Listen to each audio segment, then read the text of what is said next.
मगर आप पराधीनता का भाव ये देखिए, हलवा उन्होंने बनाया और हमको खिलाया और हमने मान भी लिया कि उन्होंने ही खिलाया। नमस्कार, मैं हूं आपके साथ नम्रता।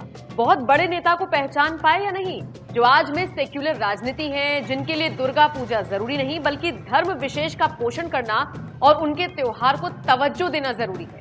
सफेद साड़ी, हाथों में आईफोन, पैरों में चप्पल, राजनीति की वो सूरमा है जो अवसरों को भुनाने में देर नहीं करती, जिन्हें बांग्लादेशी तो भाते हैं लेकिन अपने राज्य के हिंदुओं से नफरत, जिन्हें ढाक की आवाज पर थिरकना पसंद नहीं, इफ्तार करना खूब पसंद है। इंडिया की बैठक में शामिल हुई, इस फॉर्मूले पर काम कर रही हैं कि जो 2019 का नतीजा रहा उसी नतीजे से seat बटेगा।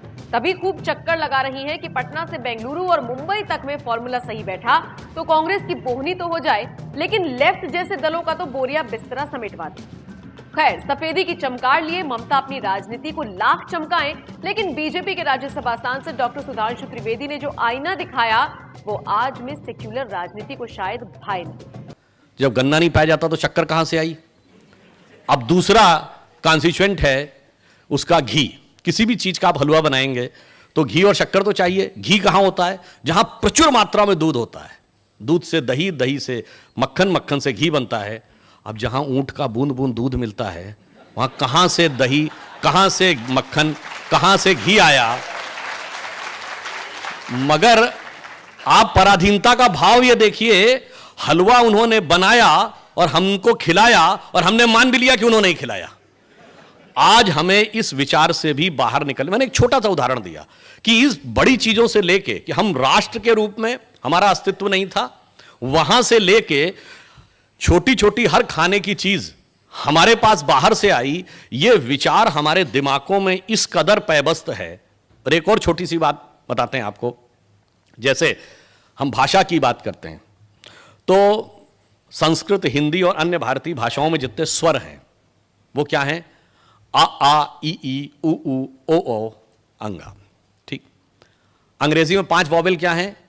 A, E, I, O, you. अब आ, ई, उ और ए, ई, आई, ओ, यू में कुछ समानता है कि नहीं?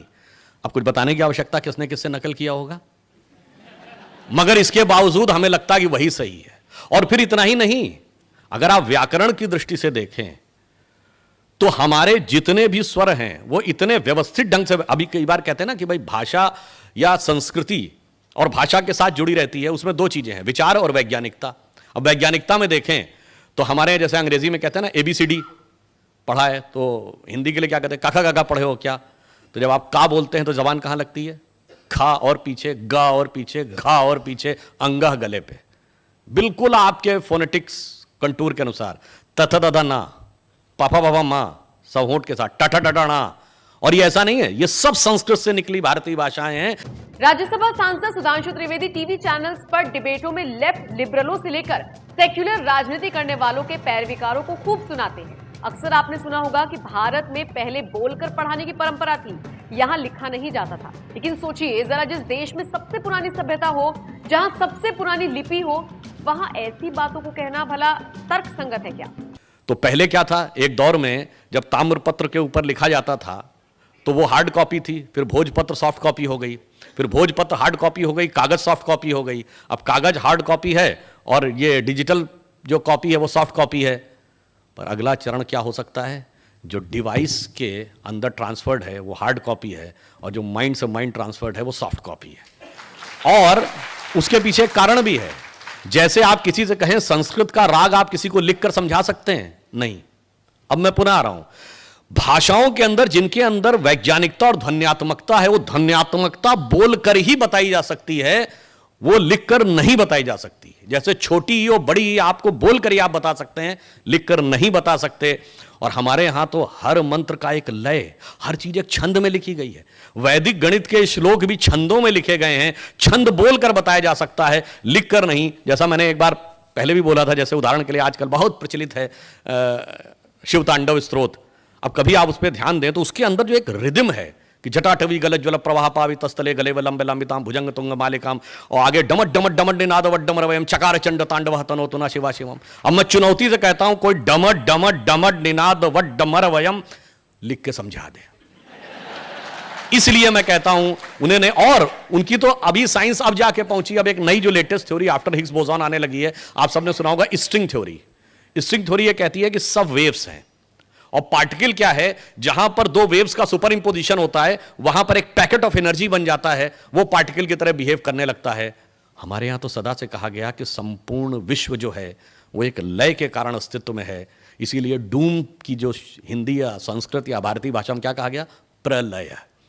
लय समाप्त हो गई, प्रलय आ गई।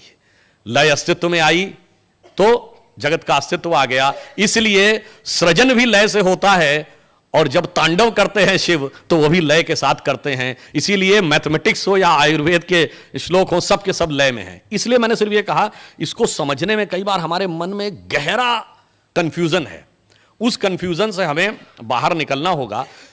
जैसा कि अभी उन्होंने कहा कि अंग्रेजों ने इसे गहरा तो जरूर किया, मगर दुख की बात है कि जब हम बाहर आए, मतलब स्वाधीन हुए, तो हमारे तंत्र में स्व नहीं था। इसको और ज्यादा गहरा करने का काम स्वतंत्रता के बाद हुआ।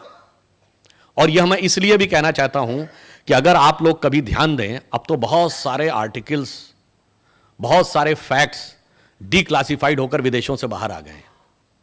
राज्यसभा सांसद सुधांशु त्रिवेदी हर विषय पर साफ साफ और तर्कों के साथ बोलते हैं, तभी तो टीवी डिबेट से लेकर हर मंच पर खुद को लेफ्ट लिबरल कहलाने वाले और जेएनयू गैंग की बोलती बंद करते रहते हैं। आपको हमारा ये वीडियो कैसा लगा कमेंट बॉक्स में जरूर लिखें। साथ ही ऐसे और वीडियो को देखने के लिए हमारे चैनल को सब्सक्राइब कर लें और बेल आइकन भी दबा दें।